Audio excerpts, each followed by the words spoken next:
Halo, apa kabar pemirsa? Bertemu lagi bersama saya Mahi Pratama dalam Warta Parlementaria. Kami sudah menyiapkan beragam informasi seputar kinerja dan kegiatan anggota DPR RI. Inilah Warta Parlementaria selengkapnya.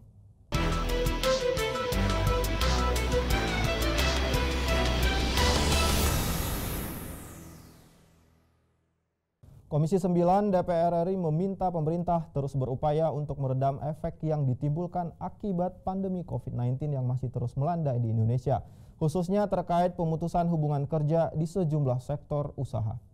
Wakil Ketua Komisi 9 DPR RI Emmanuel Malkiades Lakalena menilai, keputusan pemutusan hubungan kerja yang diambil sejumlah perusahaan, khususnya sektor industri, merupakan dampak dari pandemi COVID-19 yang terus berkepanjangan.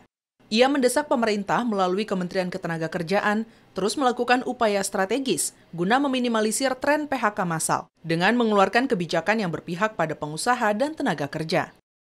Di berbagai bidang tersebut terus dari penyesuaian dengan kondisi saat ini, sehingga di satu sisi mungkin ada yang memang terpukul dan akhirnya menjadi tidak bisa bergerak atau berjalan atau bahkan mati, tapi kan juga ada ruang-ruang baru yang harus dicari untuk bisa diisi, untuk bisa membuat sektor itu bisa bergerak, termasuk sektor tenaga kerja.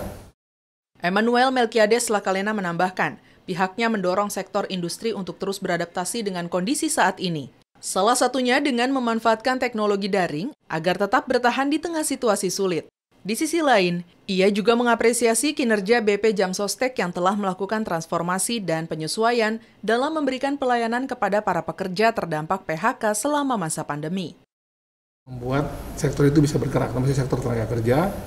Ada tentu yang mungkin terpukul, ada juga peluang-peluang baru yang perlu kita optimalkan ke depan. Semua lagi mencari cara agar potensi-potensi yang lagi terbuka ini bisa kita optimalkan baik dalam negeri maupun luar negeri. Harus kita dorong ke depan pekerjaan-pekerjaan di bidang online.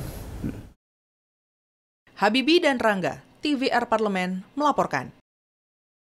Ketua Komisi 9 DPR RI menilai pemberlakuan pembatasan kegiatan masyarakat yang diterapkan oleh pemerintah belum terlaksana secara optimal, sehingga perlu dilakukan evaluasi dan juga perbaikan.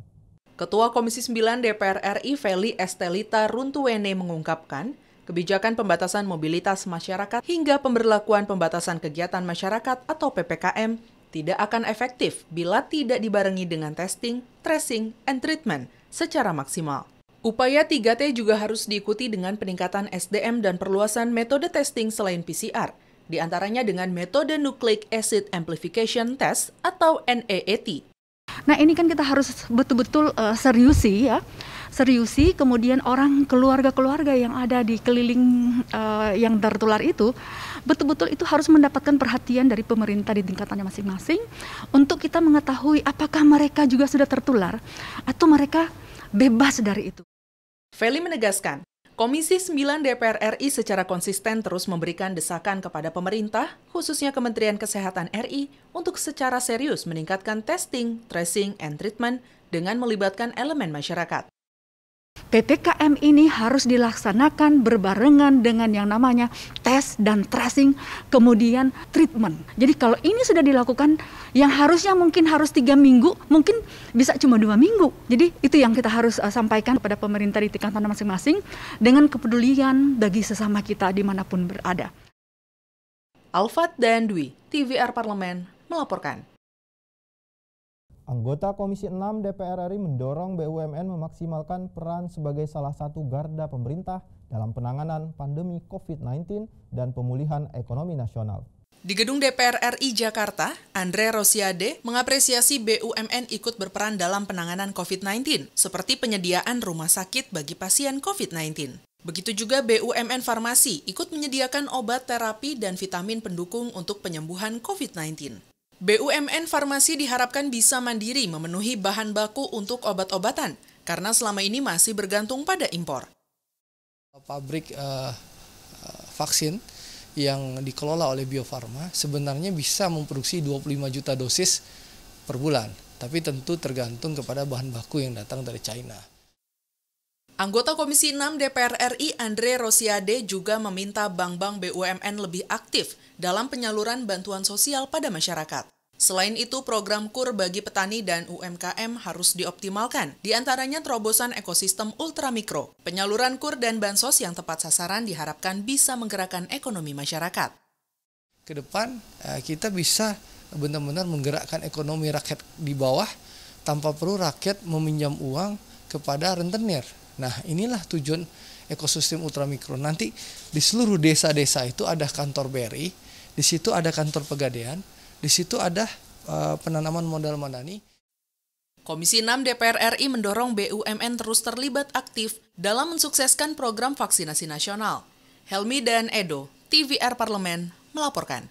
Jangan kemana-mana pemirsa, karena kami masih memiliki banyak informasi lain dalam Warta Parlamentaria.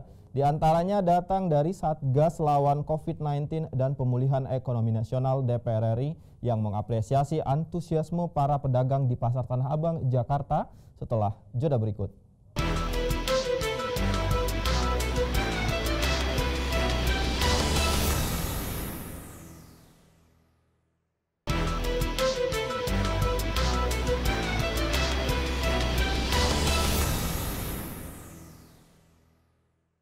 Satgas Lawan COVID-19 dan Pemulihan Ekonomi Nasional DPR RI mengapresiasi antusiasme para pedagang di Pasar Tanah Abang, Jakarta.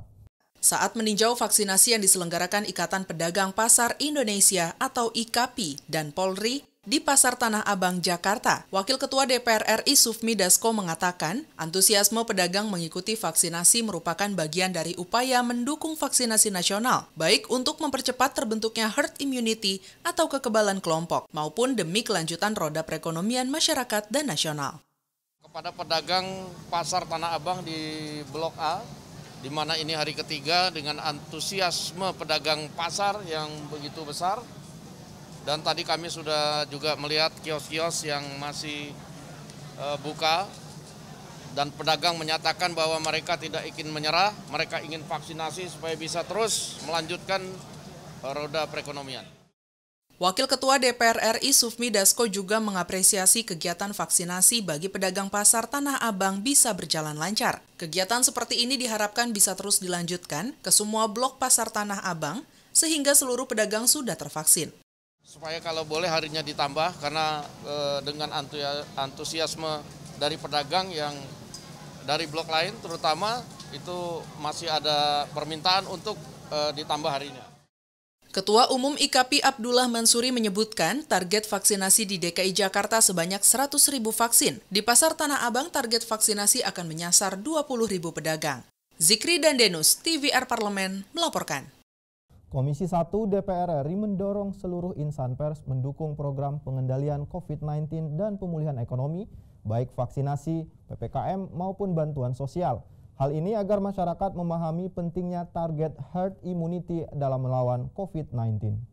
Ditemui di Gedung DPR RI Jakarta baru-baru ini, anggota Komisi 1 DPR RI Bobi Adityo Rizaldi menilai media memiliki peranan yang sangat penting dalam membantu penanganan COVID-19. Menurutnya, saat ini masyarakat harus diberikan edukasi yang benar mengenai vaksinasi. Bobi menyayangkan di beberapa daerah target vaksin belum tercapai akibat beredarnya hoax tentang vaksin. Bobi berharap seluruh insan pers mendukung dan menyuarakan program pemerintah untuk menyelesaikan persoalan COVID-19. Jadi media adalah salah satu garda di depan juga. Karena kalau misalkan pemahaman masyarakat ini masih kurang, pun itu masalah bukan hanya vaksin, masalah pembatasan mobilitas, ini tidak disuarakan oleh rekan-rekan di media, ini bisa banyak salah persepsi di masyarakat.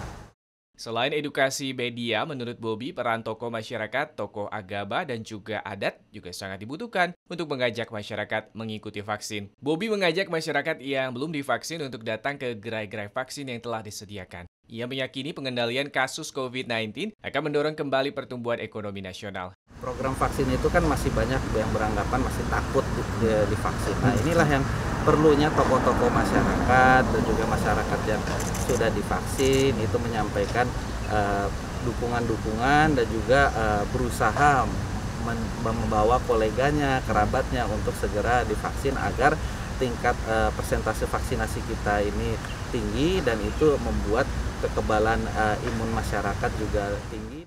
Tim Liputan TVR Parlemen melaporkan. Pemirsa, kami masih memiliki banyak informasi lain dalam Warta Parlamentaria. Tetaplah bersama kami.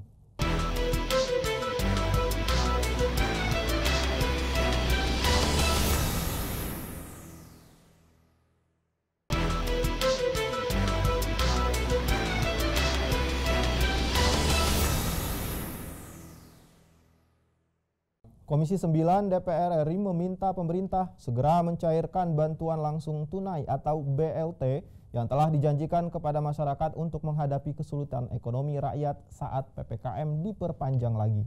Wakil Ketua Komisi 9 DPR RI Emmanuel Melkiades Lakalena mengapresiasi langkah pemerintah akan memberikan bantuan kepada masyarakat di tengah kesulitan menghadapi PPKM, di mana pemerintah menambah anggaran kartu sembako sebesar 7,52 triliun rupiah untuk 18,8 juta keluarga dengan total anggaran 49,89 triliun rupiah.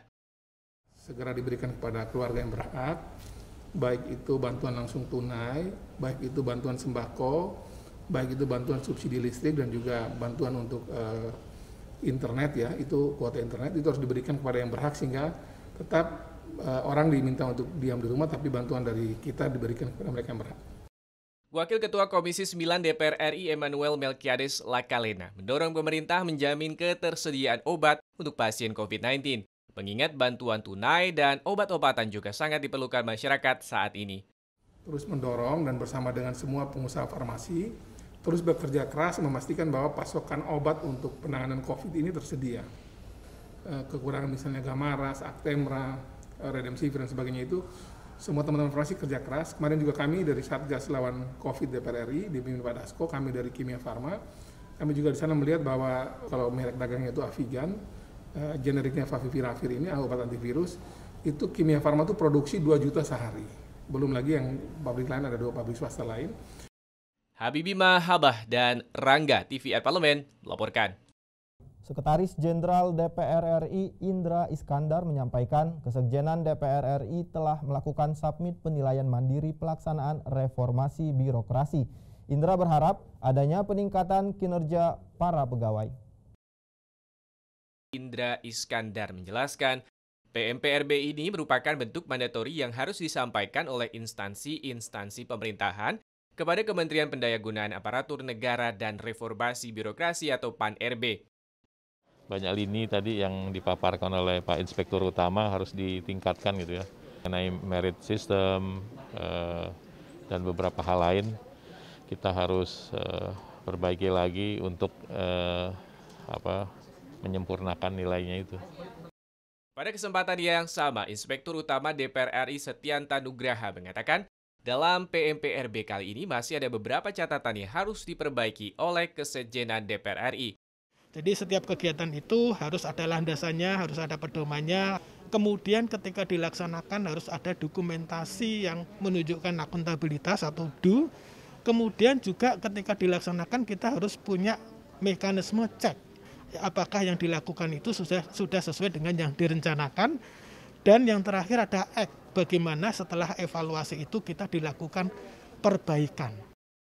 Sekretariat Jenderal DPR RI memperoleh nilai yang baik dari beberapa aspek seperti sistem pemerintahan berbasis elektronik atau SPBE, indeks pengelolaan arsip dan sistem pengendalian intern pemerintah atau SPIP. Nur Fuad dan Ridwan TVR Parlemen melaporkan. Demikianlah beragam informasi seputar aktivitas DPR RI yang sudah kami susun dalam Warta Parlamentaria. Saya Mahi Pratama beserta kerabat kerja yang bertugas undur diri. Terima kasih atas perhatian Anda dan sampai jumpa.